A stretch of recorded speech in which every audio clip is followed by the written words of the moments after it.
And I wonder if you can say also something about, because in this time, this very bodily exercises we had to do with this Gurdjieff thing, the movements. It helped me then, and it still helps me now to be in this presence, to be here, you know. So maybe you can say something about this. I also did the Gurdjieff movements for many years, so yeah. I know what you're referring to. If I were to ask you now, are you aware? What would you say? Yeah. How do you know?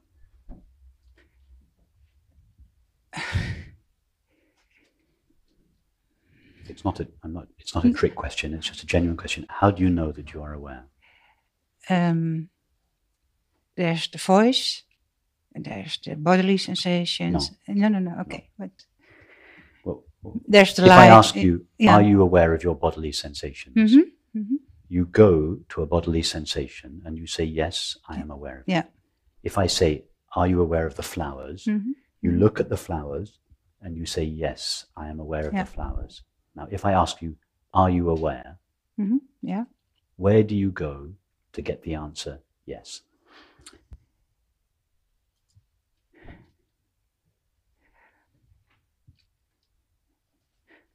I notice it's at this moment it's hard to answer this question. There is no. It's very simple.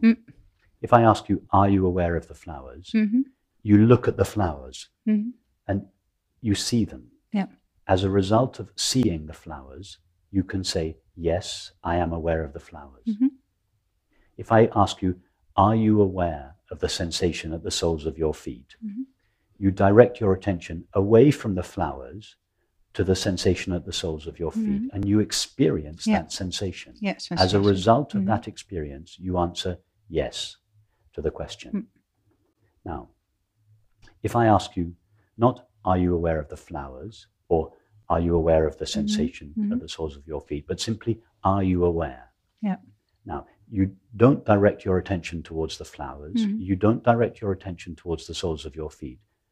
Where do you direct your attention in order to get the answer, yes, I am aware?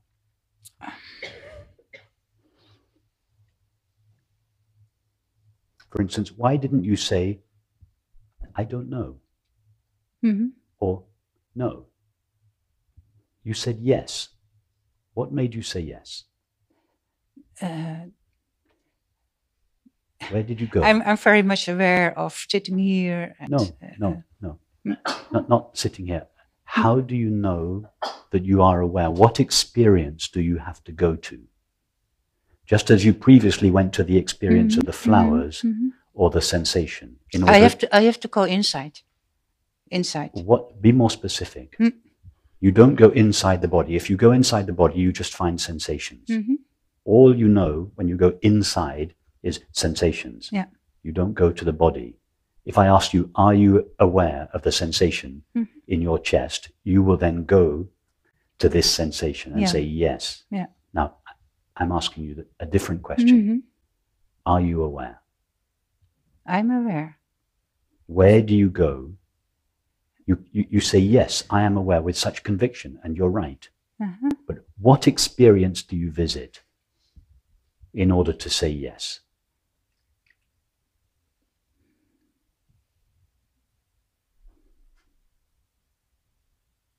You go to the experience of? Consciousness, awareness. Of being aware. Yeah. Am I aware? Pause. Yes. What happens in between the question, am I aware, and the answer, yes? Something happens. Where do I go? I don't go to the flowers. I don't go to the feet. I don't go to the chest. I go to the experience of being aware. Yeah.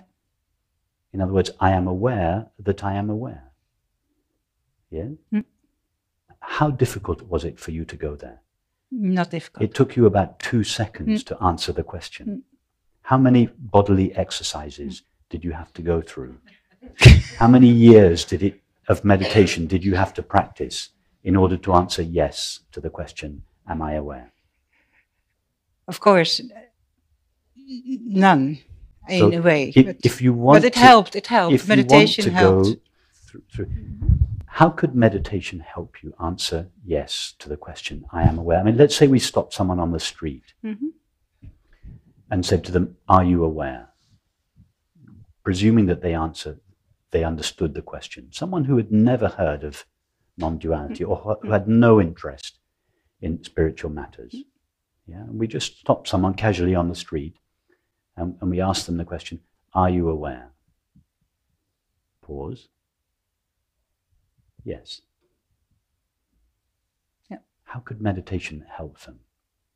How could meditation help them arrive at the answer yes? What help do you need to be aware that you are aware? How could anything you do with your mind help you know that experience? What you do with your mind and your body is absolutely irrelevant. It makes no difference whatsoever. I mean, I sympathize with you. I spent 20 years doing mantra meditation. Yeah. But the experience of knowing that I am aware is everybody's most intimate experience. All that is required, in fact, not even this is required, but as a concession, let's say all that is required is to be able to understand the question, are you aware?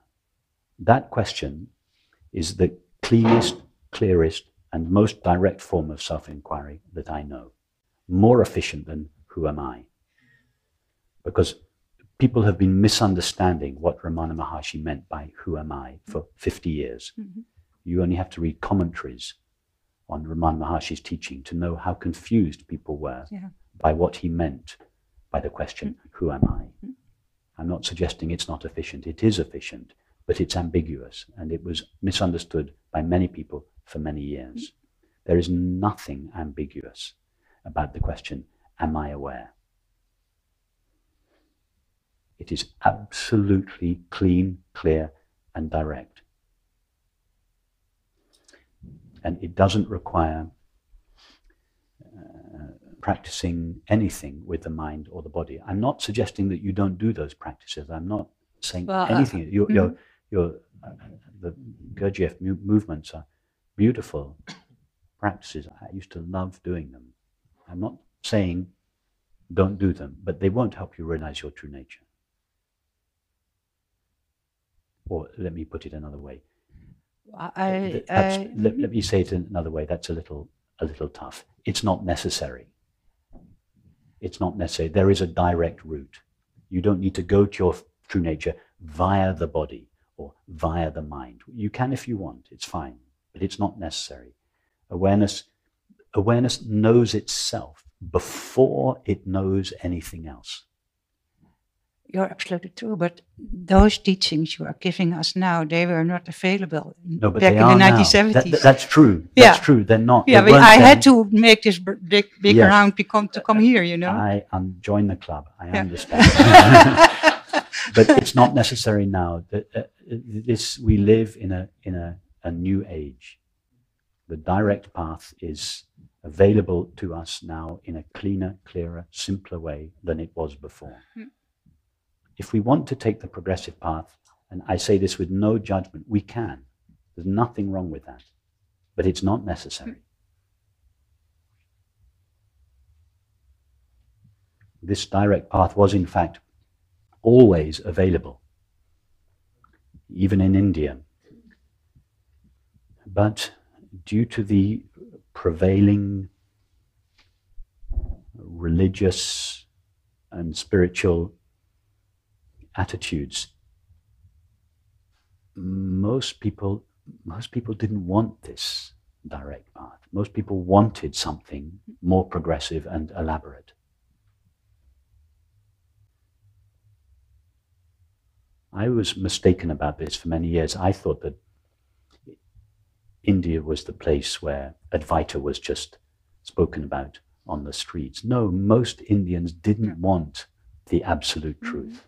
The pure non-dual teaching, and I say this with no judgment, but most Indians were brought up in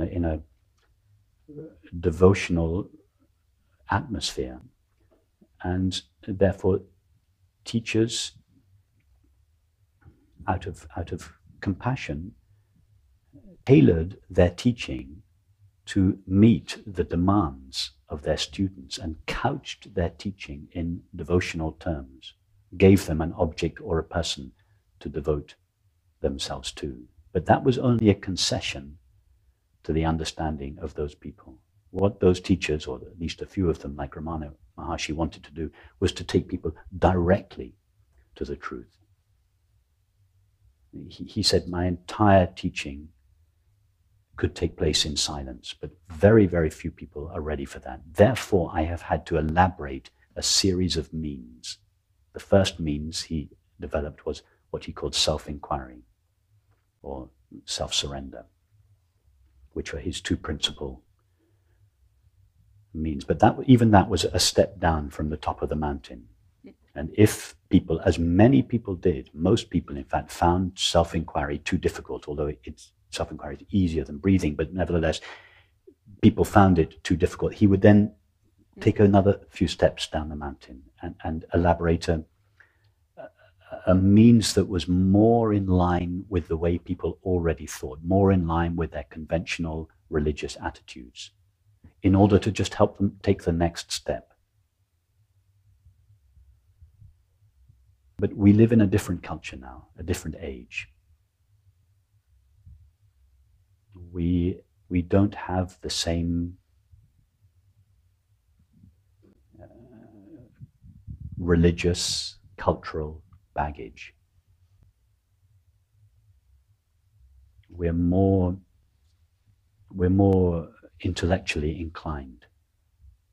We don't need lots of myths and stories and parables. Many of us, not all of us, but many of us, we just want the absolute truth. We just want to know about reality. We don't want to have to devote ourselves to a person or an object or a practice. We just want the clean, simple truth, because that's what our culture has encouraged us to be less hierarchical, more direct, more honest in some ways.